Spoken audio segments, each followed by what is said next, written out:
James Version of Deuteronomy chapter 4 verse 2 reads, Ye shall not add unto the word which I command you, neither shall you diminish aught from it, that ye may keep the commandments of the Lord your God, which I command you.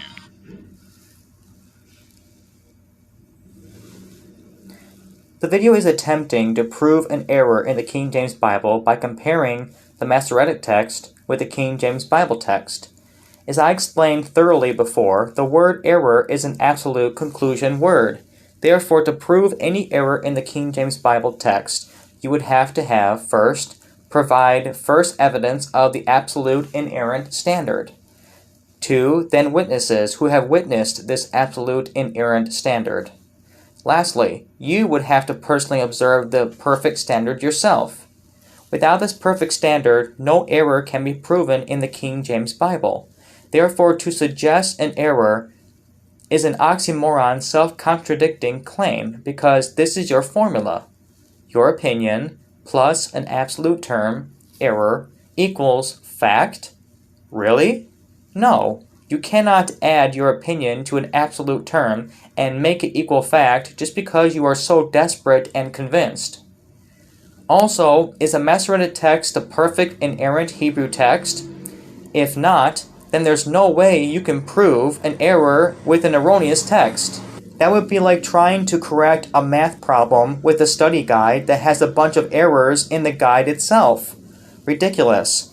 Without the original autographs, which are claimed to be the only perfect inerrant texts, no error can be claimed or proven as fact. We have to keep that in mind. The title of the video states KJV Error, the removal of God's name in Deuteronomy 4:2.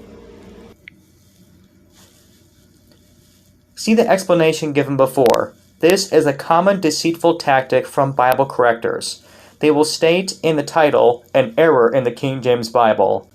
But then in their explanation and believed to be evidence, you find it's all phony baloney and bogus claims. They will contradict themselves by adding opinions and making it look like facts, which in fact it really is not, because they provide no evidence for their claims.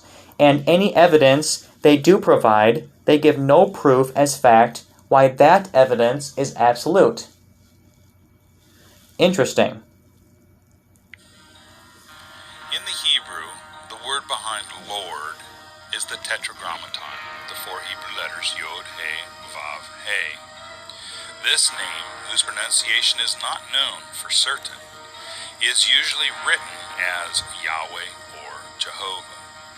Just like all other Hebrew names, the name Yahweh has a meaning, and it isn't Lord. It means He exists. If your name is Bob, but I never called you Bob, but instead called you Man, would you agree that I have diminished your name? 6,519 times in the Old Testament, the name Yahweh has been diminished by being replaced with the English word Lord. Right here in Deuteronomy chapter 4 verse 2, the very command telling us not to add to or diminish from the word of Yahweh, we have the King James Version translators, along with many other translators of other versions, diminishing his very name and adding a different word in place of it.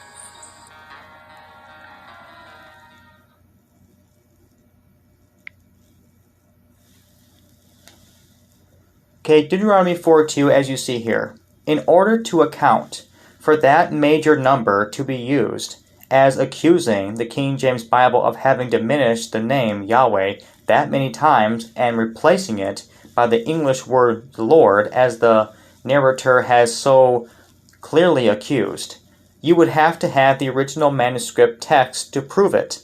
Just because you're looking at a Hebrew text and may have counted that many times, that does not make it fact that it's an error. The only way to prove it as an error from that specific Hebrew text you are looking at, which in context of the video is the Masoretic text, you would have to prove as fact why the Masoretic text is inerrant. Once again, It is nonsense to use a text that has supposed errors in it to correct another text you believe has errors in it, because you have no idea where the errors are in the text you are using as a proof text. Wow. Also, he gives a parable illustration that if your name is Bob and I call you man, does that diminish your name? Did I diminish from your name? People use theological nonsense illustrations like that to prove, in their mind of course, that the word Lord is not a name. The fact is, according to the Bible text in the KJV, God has many different names. Look at this list. Okay, very interesting. Now, if you are going to say that's an error, then you once again have to prove by the absolute perfect standard, in fact, that it's an error. But since we do not have the perfect text regarding the original autographs, and there's no way, in that case, you can prove an error. You only have your opinion, which has no value whatsoever. So right here, his claim that over 6,000 times the King James translators have diminished the name Yahweh and put Lord there. How do you know that unless you have the original text to look at, you moron? He doesn't tell you that. And by the way, which Hebrew is he using? According to history, the Hebrew language has different writing systems. It has changed at least 4 times according to history. Is that correct? I don't know. I believe it is. He does not tell you which Hebrew he's looking at, which Hebrew text, and how does he know that Hebrew text is correct? Brethren, it all comes down to a matter of faith. If you believe in a perfect God, no sin in his nature whatsoever, then obviously whatever he says and does is perfect. And if everything what he says and does is perfect, then obviously he would want us to record whatever he said for them to record. And if he does that, then certainly he would want those words to be protected. And did he ever give a commandment in the Torah? Do you have to learn the Hebrew tongue, the Hebrew language, to know exactly what I said? Nowhere. Look in any Bible English version. You will not find it anywhere, not even in the Masoretic text. I guarantee you, you will not find it. Therefore, brethren, it is illogical and stupid to believe that we have to know Hebrew to know exactly what God said when God nowhere gave that commandment. Ridiculous. Commandments and doctrines of man clearly. Therefore, he's not giving you the exact evidence of proof where he gets this accusation from. It's not the original text because nobody has them to this day. So this man is lying by trying to prove an error from a text he can't prove is inerrant either. Bogus claims. Once again, this video is easily refuted. Full of illogical nonsense and unproven claims. Very similar to what James Whitehead does in his book about the King James only controversy in accusing the KJV of errors. All of you brethren, take care, love the Lord Jesus Christ, fear God and keep his commandments, and read and believe the King James Bible, the book that stands innocent until proven guilty. Thanks.